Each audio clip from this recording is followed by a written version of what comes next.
Merhaba arkadaşlar, kanalıma hoş geldiniz. Keyfiniz bol olsun. Benim çok şükür keyfim yerinde. Umarım sizler de iyisinizdir. Evet, size ben bugün anemon çiçeğimle geldim.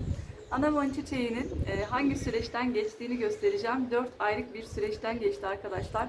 O 4 aylık gelişim sürecini de ben videoya kaydettim. Umarım keyifle sonuna kadar izlersiniz. Ve daha sonra da anemon bitkisinin bakım bilgisini vereceğim size. Mutlaka sonuna kadar izleyin, o yüzden anemon büyütmek isteyen arkadaşlar. Çok güzel bir şekilde açtı, görüyorsunuz. Harika bir de çiçeği var arkadaşlar. Kokuyor mu bir bakalım.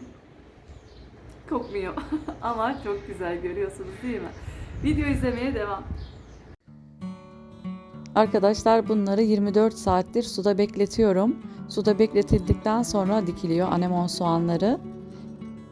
Şimdi size dikimini de göstereceğim arkadaşlar. Bunların Ekim, Kasım, Aralık ayında dikimlerini gerçekleştiriyoruz. Şöyle de size anemon soğanlarını yakından göstereyim. 24 saat suda bekledi. Şimdi dikeceğim. Videonun devamında da arkadaşlar hem dikim detayını göreceksiniz hem de gelişim aşamalarını göreceksiniz. Açmış halini de siz bu videoda yine izleyeceksiniz sonunda arkadaşlar. Saksımıza biraz toprak ekledikten sonra anemon soğanlarımızı şöyle sivri uçları yukarıya gelecek şekilde yerleştiriyoruz arkadaşlar. Tabi yerleştirirken biraz mesafe koyuyoruz araya.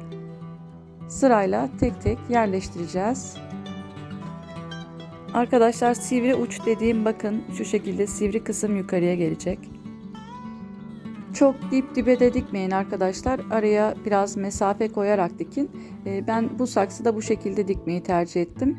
Siz daha geniş bir saksıda daha yoğun aralıklarla da dikebilirsiniz.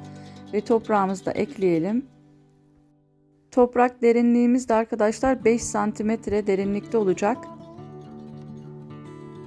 Evet, anemon soğanlarımız hazır. Diktik ve can suyumuzu gezdiriyoruz. Can suyumuzu da bol veriyoruz. Saksının dibinden taşana kadar sulamayı gerçekleştiriyoruz. Arkadaşlar anemon soğanlarımız yeşermeye başladı. Anemon soğanlarımızı diktikten sonra tabii ki dışarıda bıraktım ben. Dışarıda duruyordu. Kışın bayağı da soğuk geçti. Aralık ayında dikmiştim ve şu anda Şubat ayındayız ve yeşermiş durumda. Tabii dışarıda kış soğuk geçtiği için biraz geç yeşerdi. Bu 2 ay değil, daha ılıman iklimlerde 1 ay gibi bir sürede de yeşerme sağlayacaktır. Evet, anemon soğanlarımız güzel güzel yeşermeye devam ediyor arkadaşlar. Şöyle de yakından göstereyim size. Bakın yeni yapraklarımız da geliyor. İnşallah çiçeğini de göreceğiz videonun devamında yine. Şöyle de yaprak formatına bakar mısınız? Aynı maydanoza benziyor ama bunlar maydanoz değil. Anemon soğanının yaprakları. Çok güzel bir şekilde de gelişiyoruz.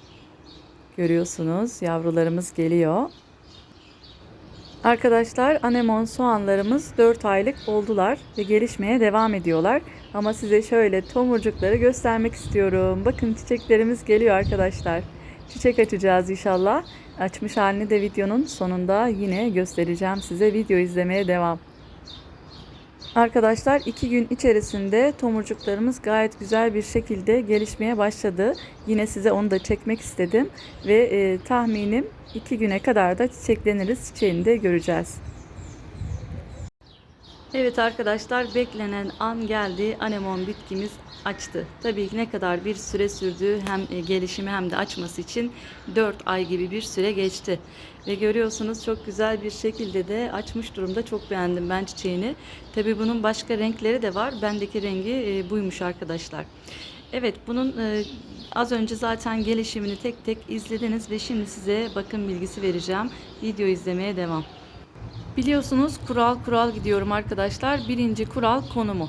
Şimdi soğanını ilk diktiğimiz zaman gölge bir yerde, bol ışık alan bir yerde dışarıda bulunduruyorsunuz ve toprak kurudukça sulamasını gerçekleştiriyoruz. Soğanları diktikten sonra gölge bir yere alıyoruz ama Yeşermeye başladığında, artık canlanmaya başladığında biraz gel geç güneş alan bir yere konumlandırıyoruz. Ve çiçeklerini böyle sağlıklı bir şekilde açması için de biraz güneşe ihtiyacı var.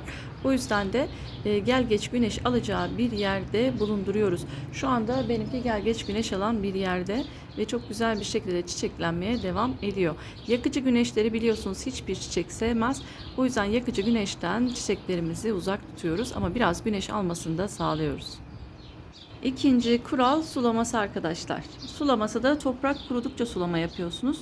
Anemonlar ama suyu seven bitki türleri. O yüzden anemonlarımızı toprak kuruduğunda sulamasını gerçekleştiriyoruz ama kontrol ediyoruz arkadaşlar. Şu anda terasta olduğu için benim terasta da sıcak tabii ki yoğun olduğundan her gün sulamasını yapmaya başladım. Tabii sizde değişebilir toprak durumuna göre ya da bulunduğu yere göre. Ona göre kontrol ediyorsunuz. Toprak kurumuşsa her tarafına değecek şekilde sulamasını gerçekleştiriyorsunuz. Üçüncü kural toprağı arkadaşlar. Bunlar balkon, bahçe, teras bitkileri. Bahçede de büyüyen türler olduğu için bahçe toprağına da direkt dikebilirsiniz ama benim toprak karışımım yine bahçe toprağına torf ve biraz perlit var, biraz da koyun gübresi var. Yarı yarıya karıştırdım ben. Hem de çabuk köklenmesini sağladı. O yüzden bahçe toprağına biraz hazır toprak ve koyun gübresiyle takviye edip vitaminli bir hale getirip anemonlarımızı dikebilirsiniz. Toprağı da bu şekilde, yani toprak çok ayırt eden bir tür değil. Bahçe toprağına da direkt gönül rahatlığıyla dikebilirsiniz. Gelelim çoğaltılmasına arkadaşlar. Çoğaltılması da zaten videonun başında gördüğünüz soğanlı bir tür. O yüzden diplerden soğanlarından ayırarak çoğaltım gerçekleştirebilirsiniz.